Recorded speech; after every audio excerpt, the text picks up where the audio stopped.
أعوذ بالله من الشيطان الرجيم بسم الله الرحمن الرحيم اللهم صل على سيدنا محمد وعلى آله وصحبه وسلم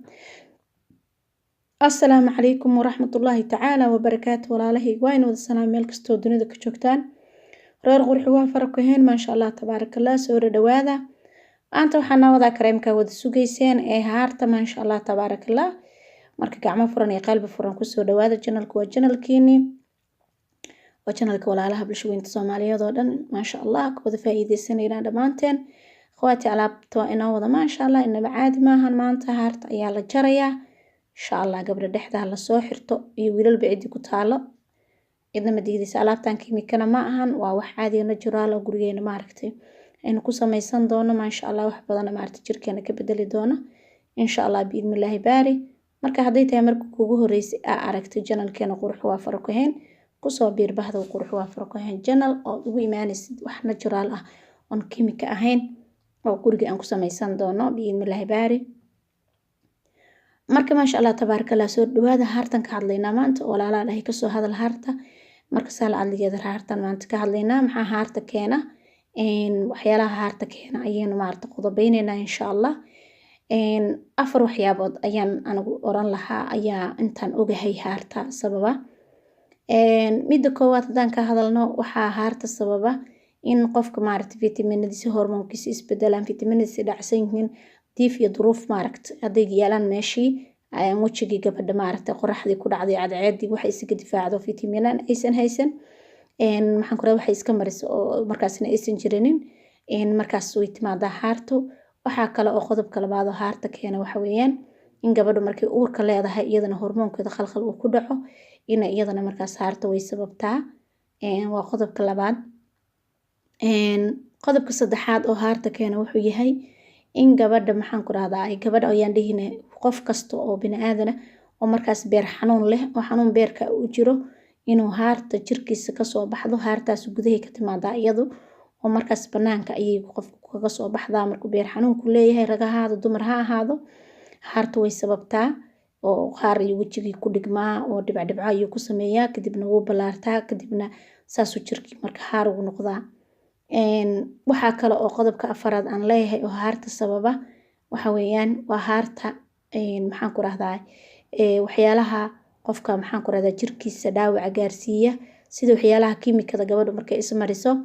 oo muddo kiimika marsanaysay oo marka ay joojiso jirkeedii waxa ku soo baxa dhaawaci gaaray ayaa ku soo baxa oo midab kale ayaa fuula oo maqaarkii dhintay la maqaarkii uu dhacay kii hoosa loo dhacay kii hoosa marka qoraxdii ku dhacday uu dhintay maqaarka dhintay ayaa marka wax isku bedelaa kalar kale oo haar ah marka aniga intaan ogahay afarta waxyaabood ayaa haarta keenta marka laba kamid ah waa wax ma aragtay maxaan ku raahdaa isla markiiba la baabi'in karo oo la tacaali karo laba kamidna waxay u baahan yihiin waqti dheer iyo juhdi dheer inaan gelino insha Allah marka labada ugu horeyso hadaan ku socdo oo midid maaragtay hormoonka qalqalay iyo duruufta maaragtay iyo maaragtay cadceeda falaaraha ay keenaan fitamiin la'aanta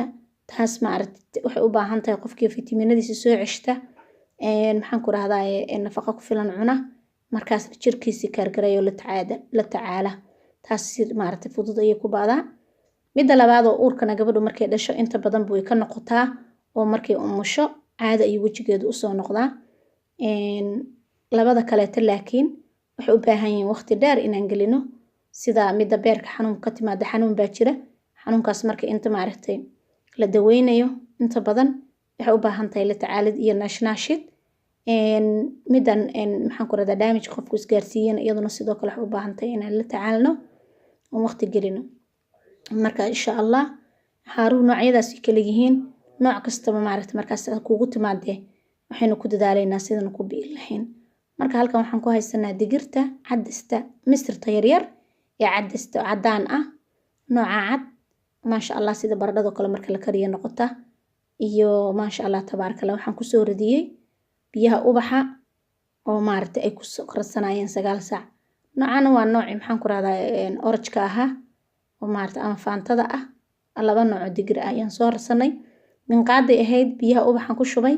liin baan haysanaa halkan waxaan ku haysanaa dacartii oo fresh ah maasha allah tabaarakallah iyadana waan isticmaali doonaa. Waxaan kaloo haysanaa baradho maaragta iyadana isticmaali doono insha allah. Waxaan kaloo haysanaa saliida baby oilka marka intaanan ka suurta gelinaynaa insha allah. Marka digirta aad iyo aad ay jirka ugu fiican tahay, wayna bleach garaysaa, wayna dhaqdaa, waana cadayso la hubo. Liin dhanaanta sidoo kale fitamiina ku jiro oo maaragtay waxay la dagaalantaa iyadana meelaha damage ku gaareen ama meelaha maxaan ku radaa dhar skinka ay dijisaa ama qaarka dhintay. Baradhada sidoo kale waa cadayso la hubo, waana bleaching, wax badanna wajiga way ka bedeshaa iyo jirka inta kale meesha la mariyaba. Dacartu waxaan wada ognahay inay maaragtay tahay wax maaragtay runtii aad ugu faa'iido badan jirka, hadday tahay gudihiisa iyo hadday tahay banaankiisa. Haddaadan haysan marka maxaan ku rahdaa midda freshka jeesha iyada isticmaali kartaa. Maasha allah waxaan rajaynayaa runtii inuu gabdhaha walaalahay u caawin doono ama wiil bixidii iska leh oo maaragtay haarta ku taalo. Marka insha allah alaabtan aan isku darsan doonaa, saa isugu darsanin doonaa ila arka soona dhawaada insha allah. wixii markaas ra'yi wixii fikra iyo wixii arabtaan markaas inaad maaragtay channel ka soo dalbataan hoos ayaa noogu soo qoraysaan insha allah. biyaha waxaan ku soo radiyay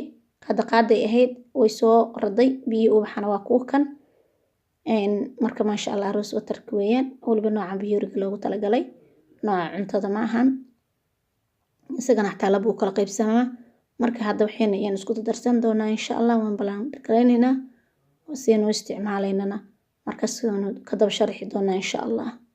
marka aad intaan baradhada iyo liinta waxaan uga baahanahay qayb laakiin dacarta wada isticmaali doonaa insha allah. marka hadda waan soo fiiqanaynaa dacarta nayada qodaxda la iska jarayna kadibna marka waan kala soo baxaynaa. harga dhawaan ka qaadinaa insha allah. marka walaalahayga soo dhawaada gacmo furan ku soo dhawaada. channelku waa channelkiini, ducada waa dhankiina. wixii marka aad kala soo kulantaana insha allah nala soo socodsiiya iyo wixii isbedelo oo markaa ku soo kordha gabdhaha walaalahay iyo ciidi soo isticmaashaba please comment hoos noogu soo reeb bacda isticmaal oo wixii aad kala soo kulantay hadii ku shaqayso hadii ku shaqaysan weydaba noo soo sheeg insha allah. ma rajaynaya inay ku shaqaynayso waana hubaa runtii maasha allah tabaarakallah. dacartii soo hagaagsanay waxaan u baahanahay jeex baradho ah kama badsanayna jeex maasha allah. intana isku hagaagsan doona xabad aad iyo u badan tahay marka jeexana nagu filan maadaama ay digirta noo badatay laba qaad ahayd balse hadda waxay noqotay ma aragtay midiiba 3 qaad ku dhawaan. marka jeex baradho u baahanahay iyadana aan ku darsanayna insha allah biidmilaahi baari. marka insha allah soo sameeya maalintii iyo habeenkii waqti gaar ah ma lahan oo marsan doontaa. marka ugu horeyso marsanayso wajiga iska dhaqo maxaan ku raahdaa soo kilin garee. marka labaadna ayada ku wadata saabuunteedii oo kaagama baahna inaad maxaan ku raahdaa isaga dhaqdid wax. runtii waxay ka dhigaysaa jirka soft sidii ciyaalka babyga oo kale jirkiisa ku noqonaysaa insha allah. wadna arki doontaa runtii soo tijaabiya. akhwaati waxaan soo gelinahay moodinina waxa inaga tijaabina weeyaan hubno waxaana hubin inima keenin. biyo waxaan iska shubaynaa waayo baradhadu biyo leedahay dhacaan bay leedahay. digirtina waxa ku soo raday biyihii rose waterkan ku shubnay ayaan ka shubaynaa xoogaa ayagoo darayaan isku waxaynaa sukaram yaro fadhi inoogu noqdo biidmillah. marka insha allah ila socda akhwaati wax kasta oo meesha aan inii keenana wax najuraalo aniga inaga hubo waan tijaabiyey oo naftayda waxa u quura idinkana inii quuray maasha allah. waxaan naftayda la jecelahayna waa in la jecelahay. waxa la yiri qofka walaalka muslimka muuminka oo iimaan kale waa inuu qofku naftiisa la jecel yahay walaalihiisana la jecel yahay. marka ilaahay dartiisa walaalahay waxaan ku raadahay in walaalo ku nahay qofkeen ma yaqaan idinku ima taqaaniin aniguna ma inaqaano balse waxaan nahay dad Soomaaliyeed oo haddana muslimiin ah maasha allah isku af isku dhaqana maartay isku diin ah. marka walaalo ilaahay nahay. marka soo dhawaada akhwaati laagta nagala baqaylna bil xaqiiqatan daawashada janalada aad daawataan iyo laagta maartay isma lahan laagta suulkaas yara xukuma dhibayso kor isaga taag. anagana maxaan ku radaa waxay noo tahay dhiirigelin. dad nagu cusubtay subscribe si saxaabtaada inta jeceshahay ama aad quseeyo kareemkaana la wadaago u dir si u isticmaalaan adiguna waxaad ka helaysaa ajar walaasha markuu ama walaalka u shaqeeyo adiguna ajar ayaad ku leedahay. haddaba sabab waxaan soo shiidanay alaabteena kareemka waa ka smoothga yar bay noo noqday. haddana waxaynu ku darsan doonaa liin adiga 2 qaado meelahaas oo qaadada cuntada weyn ayaan ku darsan doonaa. liinta jirka fitamiinada oo dhan bay ku siinaysaa vitamin C qoraxdii maxaan ku rahdaa ka ilaalinaysaa jirkii dhintay maqaarka way ka hadijinaysaa aad ayay u fiican tahay maadaama aysan wax ku badan ahayn marka maasha Allah tabaarakallah marka waa kaasa asaas alaabta diyaar noqoto wax yara waqti badan qaadanay iska radso hadaadan markaa qaboojiye haysanin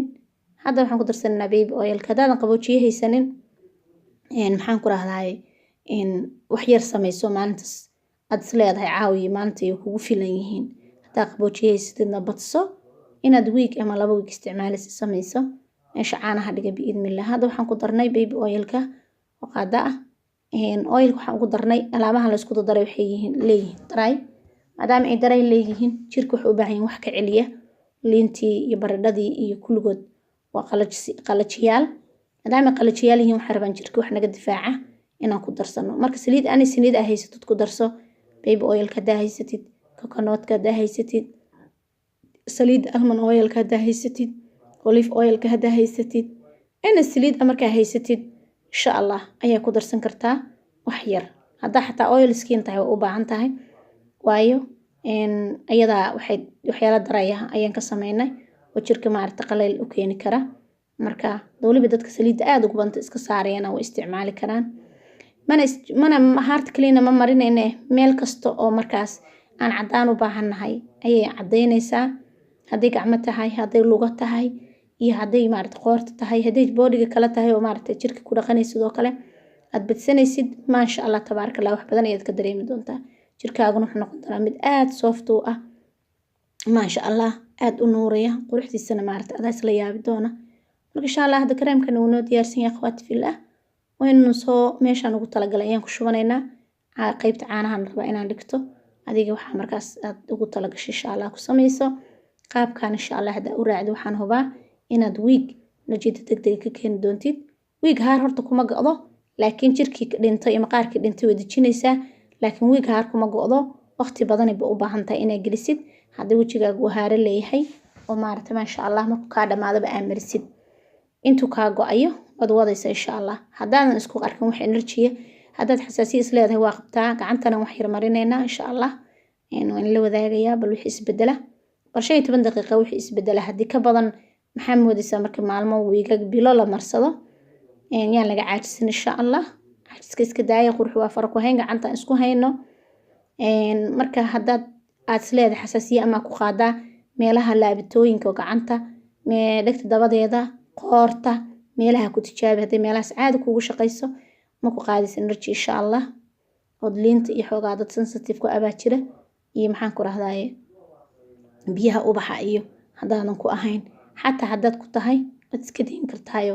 liinta iyo ma aragtay maxaan ku rahdaa wad iska reebi kartaa biyaha ubax meesha biyaha ubaxan ka garday biyo caadi ku radso insha Allah marka biidmilaahi baari jirka saas ugu iskaraab garee meesha aad rabtid inaad markaa ku cadaato sida gacmaha oo kaleeto sida maxaan ku rahdaa lugaha qoorta jirka kala wajiga meel ma diidayo ma sha Allah alaabta yaro smooth ga weeyaan saas ugu tiran waana aad buu bleaching u yahay runtii waana arki doontaan insha Allah xayisiin uu ka dhayahay inima xayisiinayo